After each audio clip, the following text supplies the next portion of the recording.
Hello. 3, 2, 1, drink. The shot of tequila burned down my throat as our friends cheered around the table. It was supposed to be a casual engagement party at our house. Just close friends celebrating Sarah and me finally setting a date after 5 years together. But when my best friend Tyler suggested we play truth or dare, like the good old college days, I should have known better. I should have shut that shit down immediately. The party had started normally enough: dinner, drinks, music, the usual congratulations and ring admiring from our friends. Sarah was glowing in her new blue dress, showing off the 2-carat diamond I'd spent months saving for. Everything was perfect until that damn game started. It began innocently.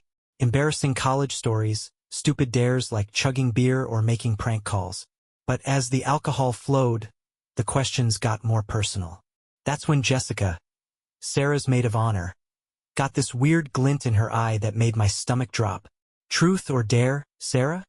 Jessica asked, twirling her wine glass with an expression I'd later recognize as calculated malice. "Truth," Sarah giggled, already tipsy from the champagne. "I'm an open book. Bring it on." Jessica paused dramatically, and the room got quieter. "What's the craziest place you've ever had sex? And who was it with?" I smiled, expecting to hear about that time we did it in my car at the drive-in theater. But Sarah's face changed. The flush of alcohol drained from her cheeks, and for a split second, her eyes darted to Tyler. If I hadn't been watching her so closely, I would have missed it. Probably the supply closet at work last year with... She stumbled over her words, then let out a nervous laugh. "With James, of course."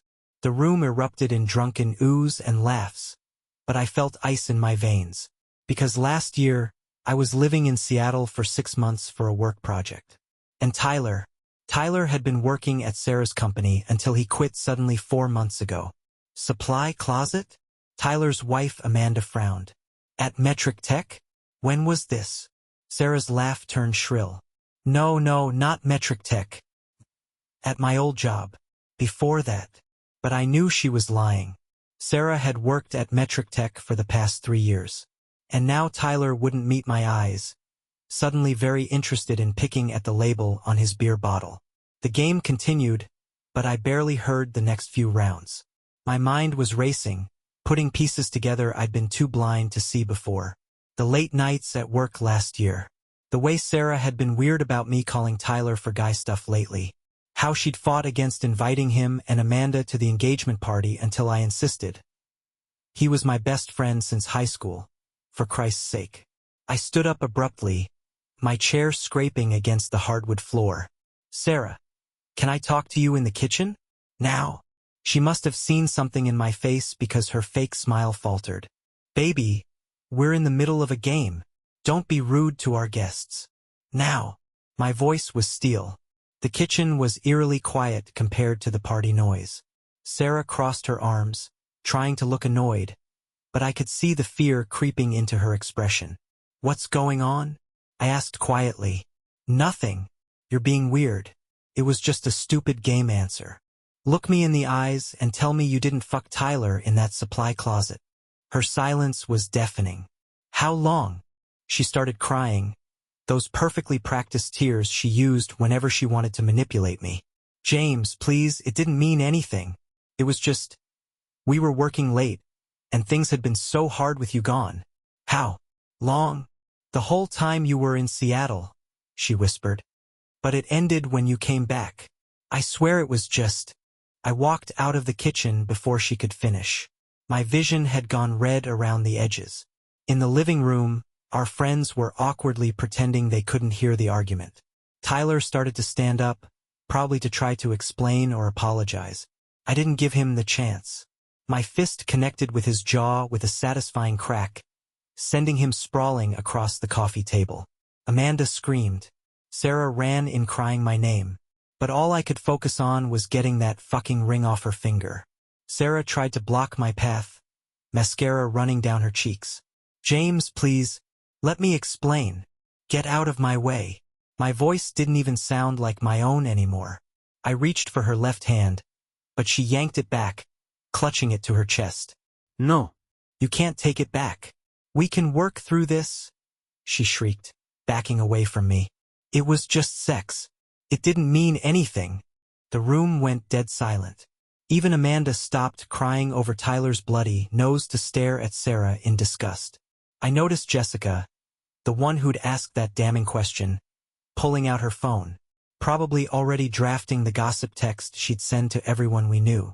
Just sex. I laughed, but it came out hollow. With my best friend? For 6 fucking months. 5 months? Tyler mumbled through his bloody lip. Like that made it better somehow. Amanda whirled on him. 5 months? 5 months? You told me you were working late on the Morrison account. She grabbed her purse and headed for the door. I want a divorce. That's when Sarah made her fatal mistake. As everyone's attention was on Amanda's dramatic exit, Sarah tried to slip past me toward the stairs. But I caught her arm, and there it was, her phone, clutched in her right hand. The same phone she'd been obsessively guarding for months. Give it to me. What? No. You're being paranoid. She tried to shove it in her pocket, but I was faster. The lack of a passcode. She'd disabled it last week, claiming her fingerprint reader was broken. Now made horrifying sense. James, don't. She lunged for the phone, but it was too late. The text messages with Tyler went back way further than 6 months. Or 5. Try 2 years. Pictures. Videos. Hotel receipts. They'd been fucking since before I even bought the ring. And Tyler wasn't the only one. Who's Chris? I scrolled through another message thread. And Mark? Jesus Christ. Sarah. These are all from the last month. She stopped trying to grab the phone and switched tactics, pressing herself against me like she used to when she wanted something. Baby, I can explain everything. I have a sex addiction. I need help, not judgment. If you really love me, you'll help me through this. I shoved the phone in my pocket and walked to the mantel where we kept our engagement photos. Behind the largest frame was our joint account bank book. I'd been saving up for the honeymoon 3 weeks in Bali. Tire-t-il tous en dollars? You know what? I pulled out my own phone and opened my banking app. You're right. You do need help. Sarah's eyes lit up, probably thinking she'd successfully manipulated me again. She didn't realize I was transferring every penny from our joint account into my personal one until I showed her the confirmation screen. Get your own fucking therapy. You can't do that, she screeched, mask of contrition instantly gone. Half of that money is mine. I'll sue you. Tyler, who had been quietly trying to stem his bleeding nose in the corner, finally spoke up. Bro, come on. We all need to calm down and talk about this like adults. I turned to face him, and whatever he saw in my expression made him step back. Adults? Okay, let's talk like adults. You fucked my fiancée in your office while your wife was at home with your newborn daughter. You looked me in the eye every Friday at our basketball games knowing you'd spent the night with her in some hotel. You helped me pick out her ring. Each word hit him like a physical blow. Good. You know what the really funny part is? I continued, pulling up my texts. Remember last month when you asked to borrow 12 grand for your investment opportunity? Guess what that was paying for? I held up Sarah's phone, showing everyone the text from the same date. Baby, thanks for the abortion dollar. I'll pay you back when James and I get married. Love you XX. Amanda, who had paused in the doorway to watch the chaos unfold, vomited right there on our expensive Persian rug. The aftermath of my revelation was pure chaos. Amanda was sobbing into Jessica's shoulder, while Tyler tried desperately to explain that he didn't know it was his. Sarah had backed herself into a corner, her carefully crafted image of the perfect fiancé crumbling around her. Get out. I pointed at Tyler. Get the fuck out of my house before I do something we'll both regret. He grabbed his jacket and practically ran for the door, but paused next to Sarah. I'm so sorry, he whispered. Whether to her or me, I couldn't tell. Sorry. Sarah's voice took on a hysterical edge. Sorry? You promised me. You said after James and I got married, you'd leave Amanda and we'd. Amanda's hand cracked across Sarah's face before anyone could react. You psychotic bitch. We have a 6-month-old daughter. That's when our other guests finally decided to make their exit. Everyone except Jessica, who was still recording everything on her phone. I couldn't even blame her. I wanted proof of this insanity myself. Sarah, I said, surprisingly calm now, you have exactly 1 hour to pack your things and get out. Anything left behind goes in the trash. You can't kick me out. I live here too. My name is on the lease. I smiled for the first time since this nightmare began. Actually, it's not. Remember last month when I asked you to sign those papers for the landlord? That was a lease modification removing you. You just didn't bother to read it because you were too busy texting Tyler about your doctor's appointment. Her face went from red to white. You knew. No. I was actually trying to surprise you. I was buying out the whole lease early because I was going to surprise you with a house. I put a down payment on that Victorian you always loved on Maple Street. I pulled out another piece of paper from the bankbook hiding spot. Good thing the offer wasn't accepted yet. Sarah crumpled to the floor, but her tears didn't move me anymore. I'd seen too much, knew too much. 2 years of lies flashed through my mind, every late night at work, every girls' weekend, every networking event. While I was planning our future, she was plotting to take half my assets and run off with my best friend. 1 hour, I repeated. And I want the ring. No. She clutched her left hand to her chest again. You can't have it. It's legally a gift. I'll call the police. Jessica finally spoke up. Actually, Sarah, an engagement ring is a conditional gift. The condition is marriage. No marriage, no right to keep the ring. I should know. I handled my sister's divorce case last year. I'd forgotten Jessica was a lawyer. Sarah apparently had too because she deflated instantly. Fine. Take your stupid ring. She yanked it off and threw it at me. But I want half of everything else. The furniture, the art, the furniture you fucked Tyler on while I was at work, the art you picked out with Chris during your shopping trips. I started taking photos of the texts on her phone. Try to take anything and these go to every contact in your phone, including your super religious parents who think you're still a virgin. Her face contorted with rage. You wouldn't dare. Do you know what my father would do? Probably the same thing he did to your last fiancé when he found out why you really broke up with him. I watched that bombshell land. Oh yeah, Mark told me all about that in these texts. Seems you have a pattern, Sarah. Find a good guy, cheat on him, try to take him for everything he's worth. But guess what?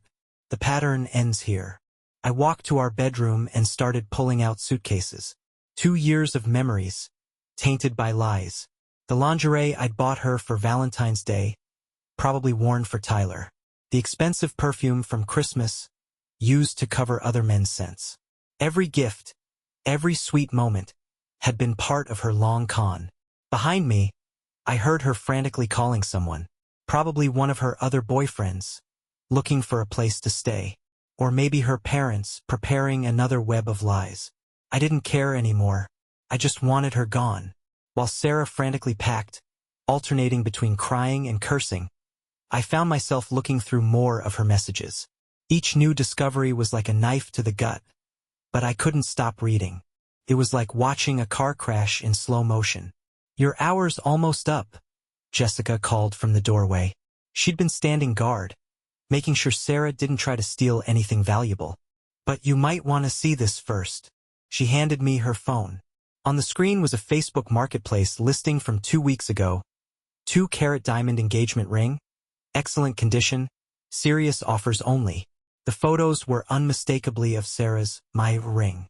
The one she'd just thrown at me. She was already trying to sell it? My laugh was bitter. Let me guess. To pay Tyler back for the abortion? No. Jessica's voice was cold. Look at the date she was planning to hand it off. March 15th. The day after your wedding. The pieces clicked together.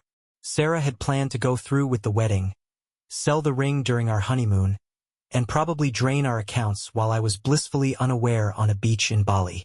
The perfect crime, except for one drunken game of truth or dare. You knew, I said to Jessica. That's why you asked that question tonight. She nodded. I found the listing by accident. I was going to tell you privately after the party. But then Tyler showed up with Amanda, and I couldn't watch them play happy couples anymore. You both deserved to know. A crash from the bedroom interrupted us. Sarah had knocked over her vanity, sending makeup and jewelry flying across the floor. "This is all your fault," she screamed at Jessica. "You nosy bitch. You're just jealous because no one wants to marry you. Really? That's your play here?" Jessica raised an eyebrow. "I'm not the one who got caught trying to scam my fiancé and abort my lover's baby behind his wife's back." Sarah lunged at Jessica, but I stepped between them. "Don't. Your time's almost up, and you still have a lot to pack." "I know what you did last summer," Sarah spat at Jessica. "At the company retreat. You and David from accounting." "Nice try," Jessica cut her off. "I wasn't even at last year's retreat. I was in Miami at my sister's wedding. You know, the one you claimed you couldn't attend because your grandmother died? The same grandmother who posted pictures of your Atlantic City weekend with the girls on Facebook." Sarah's face crumpled. Another lie exposed. She turned to me, switching tactics again. "James, baby, please. We can work through this. I'll go to therapy. I'll quit my job. I'll do anything. I love you. Love me." I scrolled through her phone. "Is that why you told Tyler I was just a stepping stone and good for your career image? Or why you wrote to Chris that I was boring in bed, but loaded enough to make up for it?" "Those messages are private." She tried to grab the phone again. "You're violating my privacy." "Privacy? Like when you installed a tracking app on my phone to monitor my location. Or when you gave Tyler my email password so you could check if I was really working late in Seattle." Her eyes widened. "Yeah, I'd found those messages too." "Oh, and speaking of privacy," I pulled up another message thread.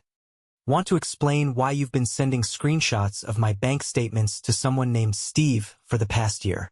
The color drained from her face. He's just my financial advisor." "Really?" "Because according to his messages, he's a divorce attorney who specializes in hidden assets. You've been planning this for a while, haven't you? Wedding, honeymoon, surprise divorce, take half of everything." Jessica whistled low. "That's premeditated fraud, Sarah, and conspiracy to commit theft. Want to see if your daddy's connections can get you out of that." The hour was almost up when Sarah's phone started buzzing with notifications.